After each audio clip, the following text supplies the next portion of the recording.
is Zane. And my name is Zahra. And we're going to walk you through a demonstration on how to use our project, the SDR Signal Explorer. So first up, we have to make sure the hardware is assembled. Follow the steps in the user guide on how to assemble each of the hardware. First up, we have these antennas extended all the way.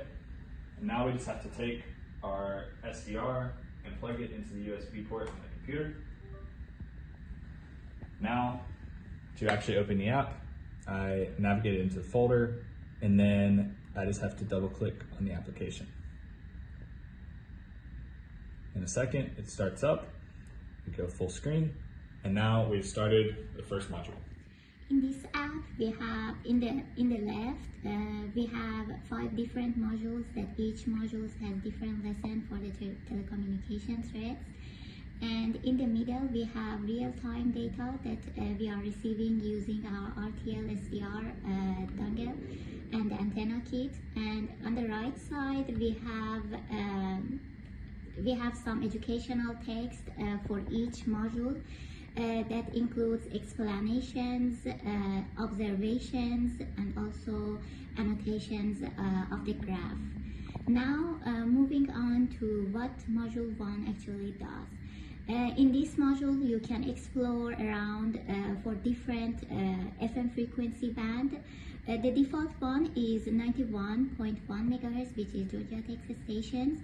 Now, for example, I will enter another frequency, 101.5 MHz, which we can see there is another stations. Feel free to explore around to see what you can find through the FM band. So moving on to Module 2, you'll notice it looks very similar to Module 1, except now we have an additional button, which is audio on, which will allow us to demodulate the signals sent by the FM radio stations. When you hit this button, it'll play the audio.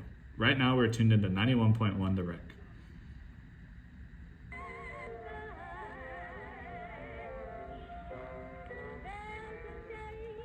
We can also enter other radio stations like 101.5 to listen to those.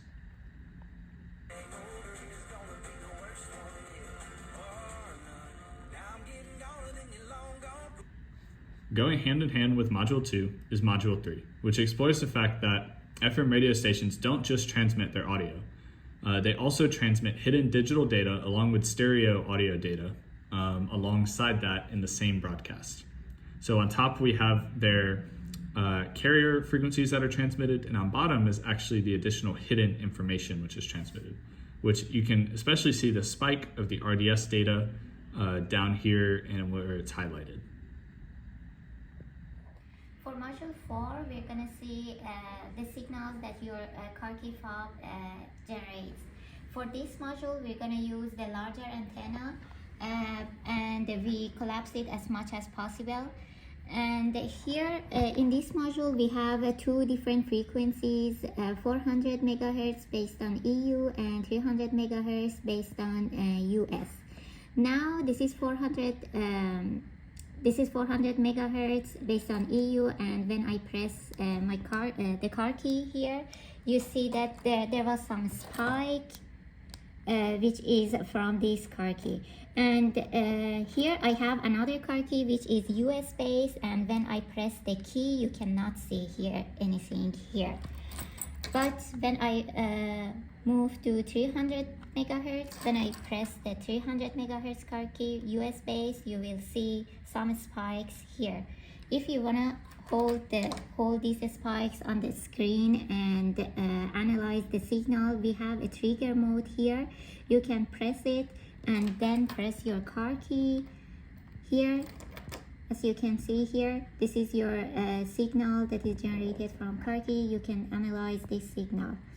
And then when you're gonna move to the other frequency, you have to press the reset and then move the other frequency to the other frequency.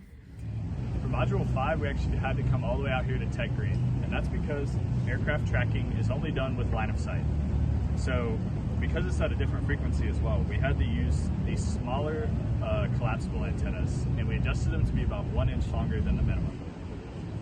So we've let the module run, and we've let it run for about 10 minutes at this point. And we've already picked up 10 aircraft. So you can see in this table down here, this auto-populates as more aircraft get picked up. And so it displays their ICAO number, which is specific to that exact aircraft. It can display their call sign, their altitude, their speed, and their heading. And so we're getting new detections all the time, and just since we started this video, we're already up to 12 aircraft. And sometimes the transmissions are corrupted, so that's why not every column is filled in the table. But as you can see, for example, Delta Airlines 530 was heading to Fort Lauderdale, just flew over us. And you can also see these other altitude readings off all these other aircrafts here. So this is one of the really cool ones because you can literally see which aircraft are flying ahead of you at this exact moment. And thank you for listening to our project demo.